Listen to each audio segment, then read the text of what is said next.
I'm Laurin Garcia, and welcome to my channel, Crimson Serenity. Today I created a Nosferatu Inspired Look in collaboration with the YouTuber Disspossable. Hello Disspossable! Come see how I created this vintage vampire look, and how you could create this look as well for yourself.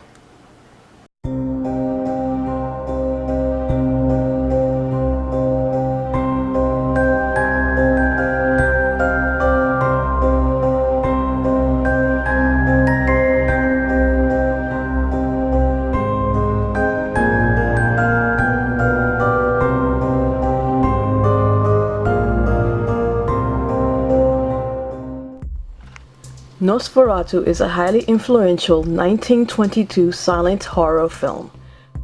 The movie was an unauthorized adaptation of Bram Stoker's Dracula from 1897. Names and details were changed from the original Dracula novel.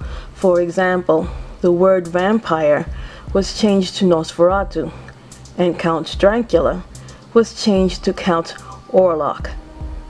But in a nutshell, it's pretty much almost the same story. This Nosferatu Inspired Look video is done in collaboration with Disspossable YouTube channel. Go down to the description below this video and you'll find a link to her channel. Go see what Gothic vampire look she created. Remember to like and subscribe to her channel as well. It's well worth it, she's quite good. And while you're at it, why don't you like and subscribe to my channel as well? Don't forget to click on the notification bell while you're at it. And now without further ado, come join in the vampire fun. Before I began to put my look together, I needed to figure out what it was I wanted to take as inspiration from this famous vampire motion picture. First of all, I definitely wanted to recreate the A-line silhouette from Count Orlok's coat.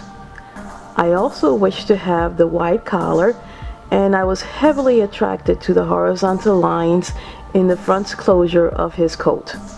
Lastly, I wanted to create a look that was also inspired by the long spindly fingers and the tall pointed ears. I went into my wardrobe and chose this black bohemian burnout velvet and organdy dress by Knox Rose that I got a year ago from Target here in New York City. Next, I pulled out my black ruffle Baleska bolero with the tall collar that can be worn down if I like. I purchased that bolero from Gothic Renaissance this past March. I then pulled out one of my black crushed velvet tights I bought from Target. My boots are from Payless. Unfortunately, Payless is going out of business, so if you want a cheap pair like these, you better run fast and get them while the company still exists. My final piece of clothing is a black velvet blouse that I recently bought at a vintage thrift shop in the Greenwich Village for $10. I decided to take that blouse and do a tiny bit of DIY on it. I went to Pacific Trimming here in Manhattan and I purchased a few Chinese frog closures so that I can attach them to the center front of the shirt in order to recreate something that looks similar to the horizontal closures that Count Orlok has on his coat. As for the accessories, I picked out this beautiful necklace I bought from off a long lost land when I went to the dark side of the con this past March. For the long spindly fingers look, I hopped on over to the Halloween Adventure store in Greenwich Village and purchased two of these witches and wizards hand jewelry. But for the ears, I had a hard time finding something at first. I wanted to purchase ear cuff jewelry similar to these elf ear cuffs or these bat wing ear cuffs, but I couldn't find a full mirrored pair in Manhattan. So I went back to the Halloween Adventure store and bought these wired latex bat ear cuffs instead. So these are ear cuffs and I bought them at a Halloween adventure shop in New York City, but they're kind of boring to me. I need some more glitz on it, you know, because I want to use it like a jewelry piece. So I plan to use Brilliance rhinestones.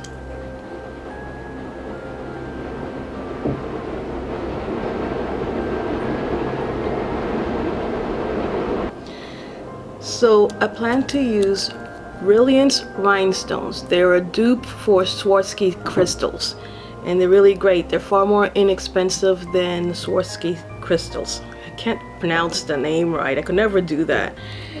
And I got them at M&J Trimming. It's a great place to get all sorts of stuff for projects there. So I have several, and I'm thinking of using some either jet black, or perhaps, since it's more on the gray side, I don't know. I want to please excuse my nails. I got these done. I got these gel manicure done for the dark side of the con, and it was such money well worth spent. I got them done on March 28th, and it's May 6th, and they're still intact. The only thing is that they're growing out now. I need to get them redone, but I can't be bothered. I'm too busy at the moment. Had to get my favorite tweezers. They're far more easier to work with. These things are a bit tiny. Yeah, I think I'll be using these type of stones. I didn't buy these stones for this project. I had these stones for quite some time. I bought these for Christmas to use because I made a whole bunch of accessories as Christmas gifts last year. I'm going to be using these type of glues. I could use this. This is the perfect thing to use for that. And these stones are actually, they're heat sets. You could use heat. They already have glue attached to it in the back. But because I'm putting it onto plastic, onto a latex plasticky thing, I'm not going to heat them up. I don't want to burn through the material. So I'm just going to glue them on. So instead, I'm just going to use old-fashioned multi-purpose clear glue here.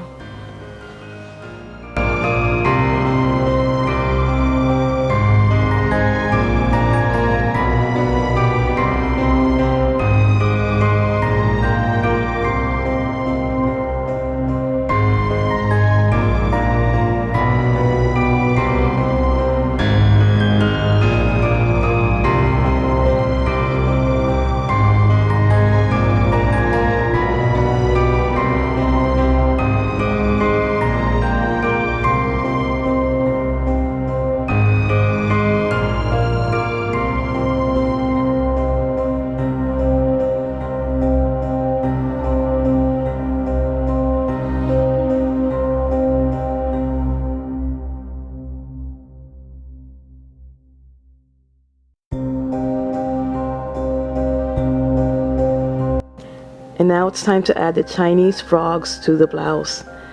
I'm going to sew them down onto the shirt, but I'm only going to make a temporary stitch.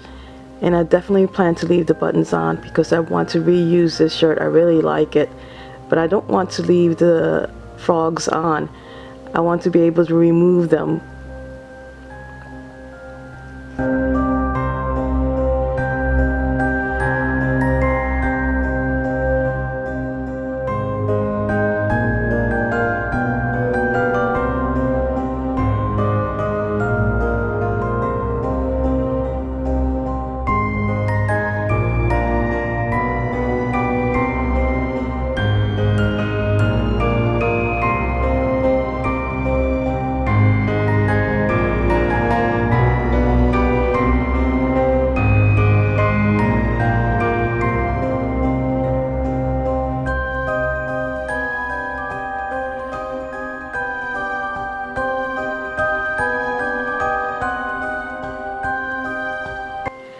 Okay, so sewing it alone is not going to be good enough. I'm having trouble opening and closing my closures here with the button, and this is kind of pretty tight, so I don't want to make it that difficult for myself to get it on and off. So I'm going to just sew one side And then on the other side, I'm going to add some Velcros that I have left over here. So basically, I've been stitching these Velcro pieces onto this thing because I don't want to sew into my new shirt. And the problem with sewing in there is that when it comes to velvet, it leaves a mark. It can leave a permanent mark, and I want to be able to take all these frogs off of my shirt when I'm done, because I really like the shirt. I want to, you know, wear it regularly. But I have to admit, it does look good with the frogs on. It doesn't look bad at all.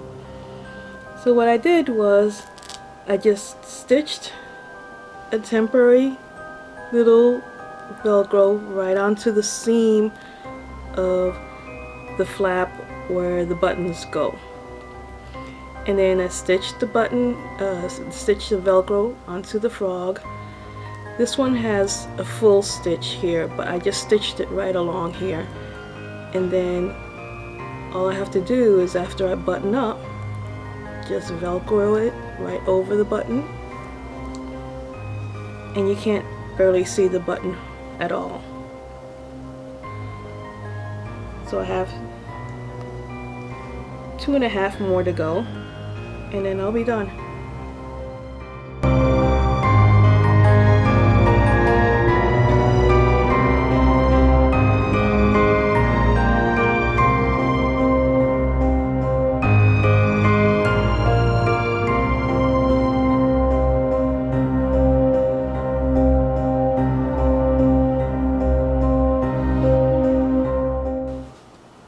Yep, this is a rare moment.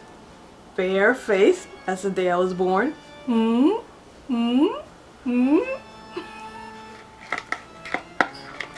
First things first, a little bit of primer, much needed, helps a lot. Put it on after you scrubbed your face thoroughly, and then some moisturizer as well, after you're done cleaning, of course.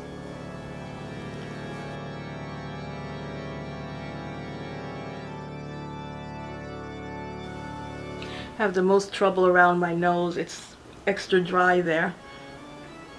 I'm the complete opposite of most normal combination skin people. Most people have oily skin along the T-zones. I have dry skin along the T-zone and oily skin along the other parts.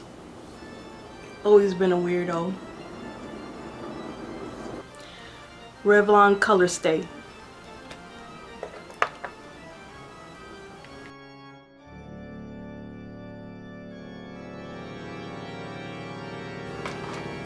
Beautyblender. I'm no expert in goth makeup, but I do know what works for me. Maybelline Instant Age Rewind.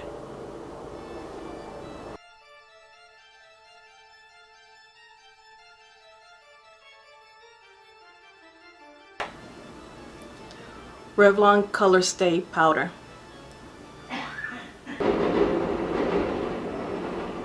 Said this before, but please excuse the noise you might hear outside. I live in New York City and I live right next to an elevated train, and it's very loud.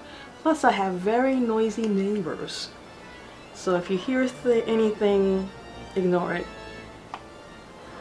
I like to pat the powder under my eyes and in the problem areas first. Little black unicorn brush I got from eBay. Bought a whole set of brushes. They're great. Oh my gosh, they're so soft and perfect. Oh, I love these brushes. I forgot to contour. I should have done that before putting the powder on. I guess I have to do it anyway.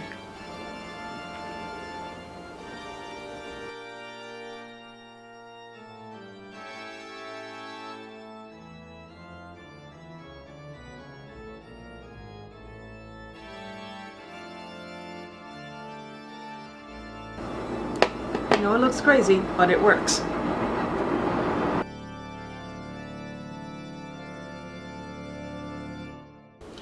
forgot to mention, I used LA Colors contouring stick. Now I'm going to use LA Colors highlighter stick.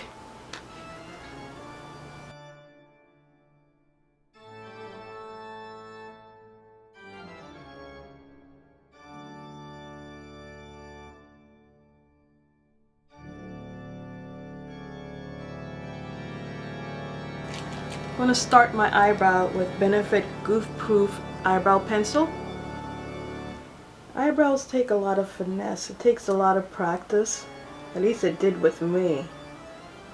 And I'm still experimenting. You know, 52 years old and I'm still figuring out how to do my makeup. I'm going to see if I could exaggerate even more the height of my eyebrow. I've never done this before, this look, so I'm experimenting now as I'm videoing.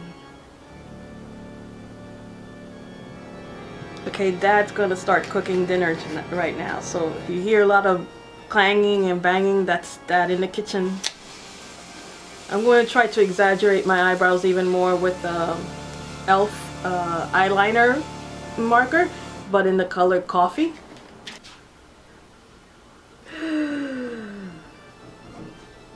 No, I don't like that. I know some people like to really use markers on their eyebrows, but I'm not a fan. Oh my goodness. Let's fix that. It does help when you go over it with a brush. Let me try again. Better. But I don't think I will do it as an everyday look using the marker on my eye.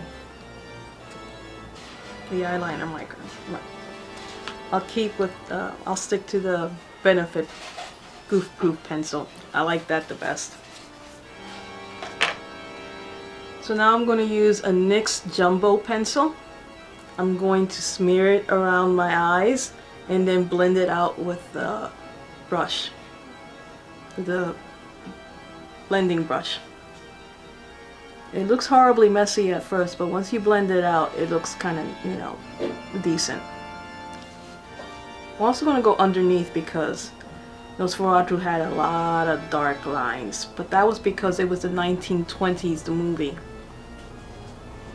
And it was fashionable to have black all around.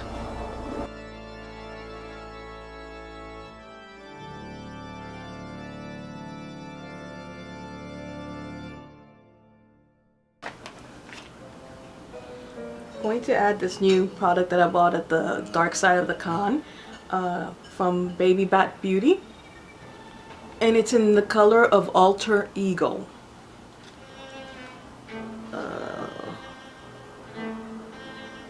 It's pure glitter. I haven't used this before. I think I'll do it after the fact. I'm going to take this, I forgot about this, it's a Sephora palette,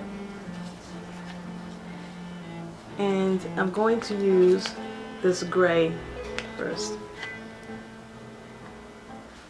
That glitter was very strong. It's not meant to be used as an eyeshadow, the Baby Bat thing. It's pure glitter. It's to be used over something, at least in my opinion. Now we'll use this. Wow.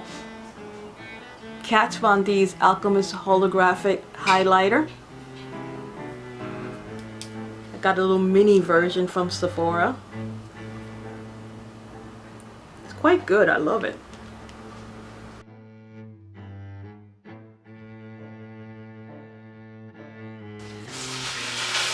e.l.f. eyebrow gel.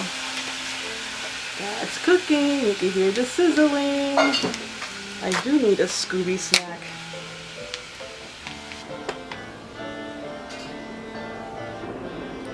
e.l.f. liquid liner.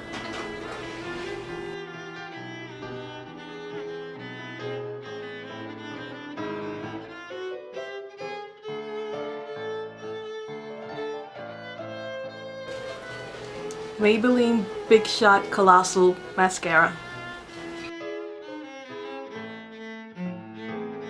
Okay, this is only the second time I'm doing this. First time I did it for the dark side of the con. I normally do not wear falsies on my eyelashes. So this is a Rock-A-Lash that I got from the Gothic Renaissance store. They were kind enough to give me a freebie. That was because I made a purchase of a really nice bolero jacket over there. And I'm using these Absolute eyelash adhesive that has a brush tip. I'm hoping it'll help me apply it better. Need my glasses for this one. I also got these Absolute Ease Lash Applicators. Maybe that'll help me do a better job than the last time. There are these little clamps that help you grab onto the lashes and then apply them onto your eyes. And then, ooh, this is much nicer than the usual stuff, which is the little squeezy thing. Oh my goodness, this is so precise. What a game changer. Yes, yes, yes, yes, yes, yes. Absolute New York clear eyelash adhesive with brush. Game changer. Love it.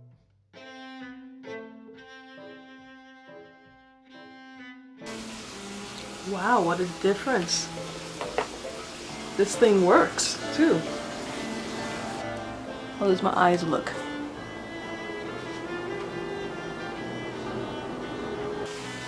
NYC blush in the color Riverside Rose. Going to take the Kat Von D holographic thing and put some on my cheek as well. LA Girl Endless Lip Liner in a color Plum. I bought these during Halloween. And there are these lip paints. They come in a set. It's red and black. And then you have this little paint pot that you put as a highlighter on your lip. Putting it only on the corners because I'm creating an ombre.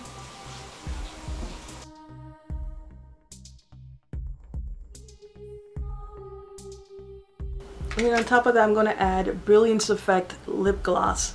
It's very glittery. I'm hoping to create like blood on my lips right here.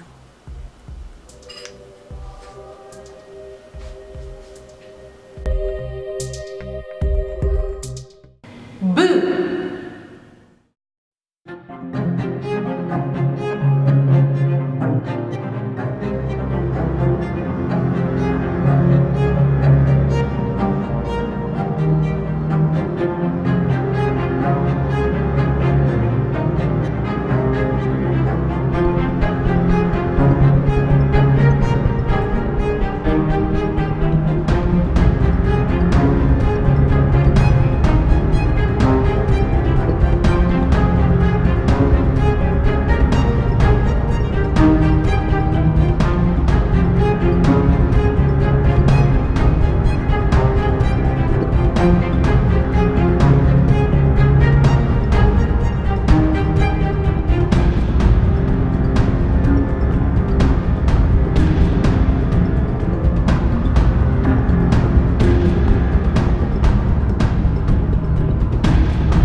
So until next time, my Crimson Rosebuds, adieu, au revoir, adios, and good night.